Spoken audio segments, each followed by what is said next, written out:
Okay, this is The Cricket in Times Square, and we're at Chapter 3, and it's titled Chester. Tucker Mouse had been watching the Bellinis and listening to what they said. Next to scrounging, eavesdropping on human beings was what he enjoyed most. That was one of the reasons he lived in the Times Square subway station.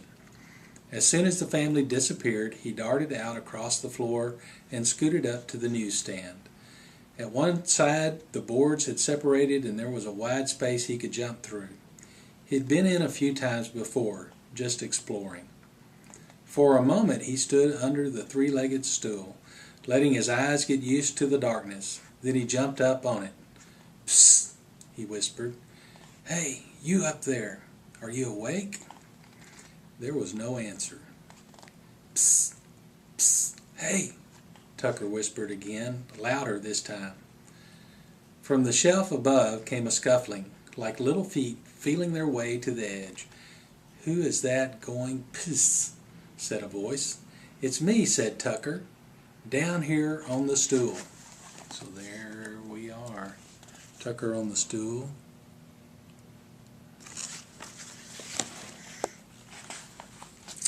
A black head with two shiny black eyes peered down at him. "Who are you?" "A mouse," said Tucker. "Who are you?" "I'm Chester Cricket," said the cricket.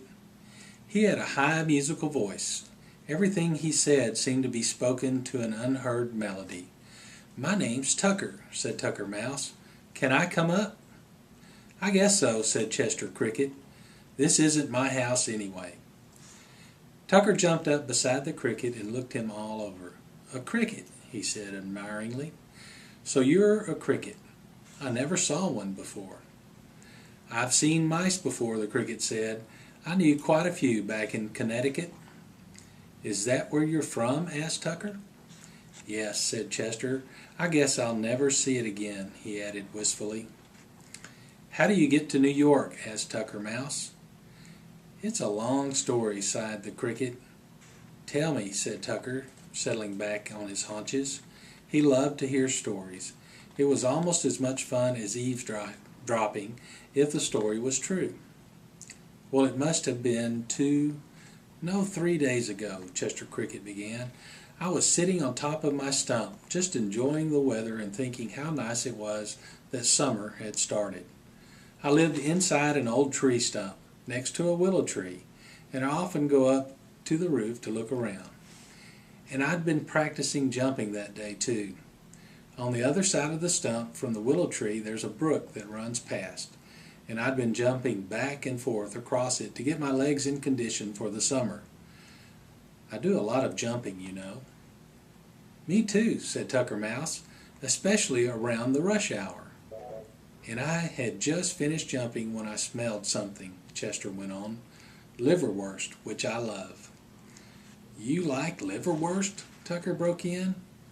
"Wait, just wait." In one leap, he sprang down all the way from the shelf to the floor and dashed over to his drain pipe. Chester shook his head as he watched him go. He thought Tucker was a very excitable person, even for a mouse. Inside the drain pipe, Tucker's nest was a jumble of papers, scraps of cloth, buttons, lost jewelry, small change, and everything else that can be picked up in a subway station. Tucker tossed things left and right in a wild search. Neatness was not one of the things he aimed at in life. At last he discovered what he was looking for. A big piece of liverwurst he had found earlier that evening. It was meant to be for breakfast tomorrow, but he decided that meeting his first cricket was a special occasion. Holding the liverwurst between his teeth, he whisked back to the newsstand. "Look," he said proudly, dropping the meat in front of Chester Cricket. "Liverwurst. You continue the story. We'll enjoy a snack too." "That's very nice of you," said Chester. He was touched that a mouse he had known only a few minutes would share his food with him. "I had a little chocolate before, but besides that, nothing for 3 days." "Eat, eat," said Tucker.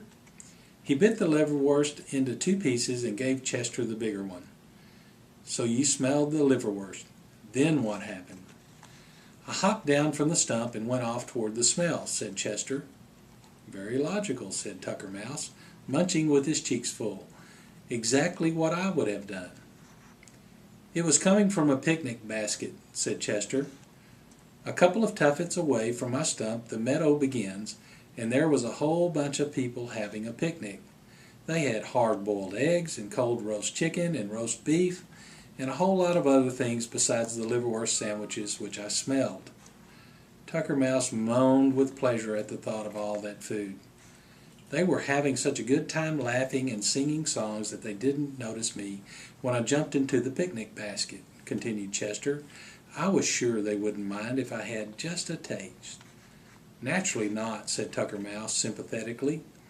Why mind? Plenty for all. Who could blame you? Now I have to admit, Chester went on, I had more than a taste. As a matter of fact, I ate so much that I couldn't keep my eyes open. What with being tired from the jumping and everything, and I fell asleep right there in the picnic basket. The first thing I knew, somebody had put a bag on top of me that had the last of the roast beef sandwiches in it. I couldn't move. Imagine, Tucker exclaimed, trapped under roast beef sandwiches. Well, there are worse fates. At first I wasn't too frightened, said Chester.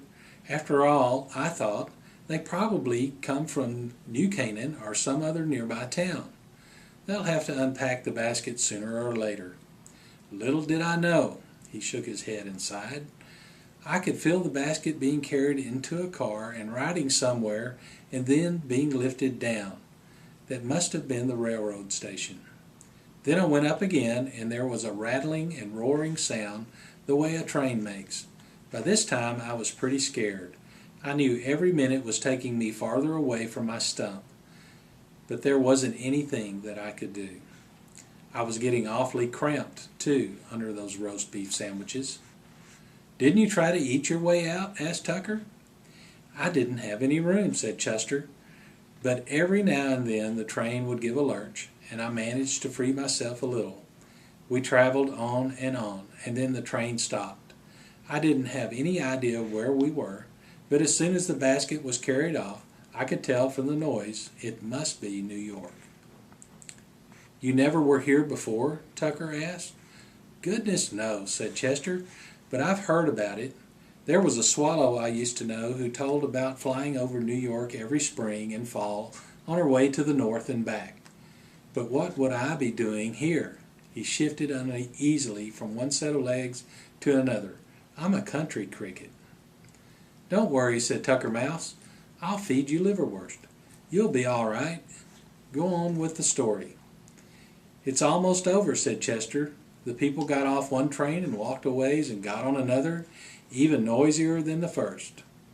Must have been the subway, said Tucker. I guess so, Chester Cricket said. You can imagine how scared I was. I didn't know where I was going. For all I knew, they could have been heading for Texas, although I don't guess many people from Texas come all the way to Connecticut for a picnic. It could happen, said Tucker, nodding his head. Anyway, I worked furiously to get loose, and finally I made it. When they got off the second train, I took a flying leap and landed in a pile of dirt over in the corner of this place where we are. Such an introduction to New York, said Tucker, to land in a pile of dirt in the Times Square subway station. Tisk, tisk, tisk. And here I am, Chester concluded forlornly. I've been lying over there for 3 days, not knowing what to do. At last I got so nervous I began to chirp. That was the sound, interrupted Tucker Mouse. I heard it, but I didn't know what it was. Yes, that was me, said Chester. Usually I don't chirp until late in the summer. But my goodness, I had to do something. The cricket had been sitting next to the edge of the shelf. For some reason, perhaps it was a faint noise like padded feet tiptoeing across the floor, he happened to look down. A shadowy form that had been crouching silently below in the darkness made a spring and landed right next to Tucker and Chester. "Watch out!" Chester shouted. "A cat!" He dove headfirst into the matchbox.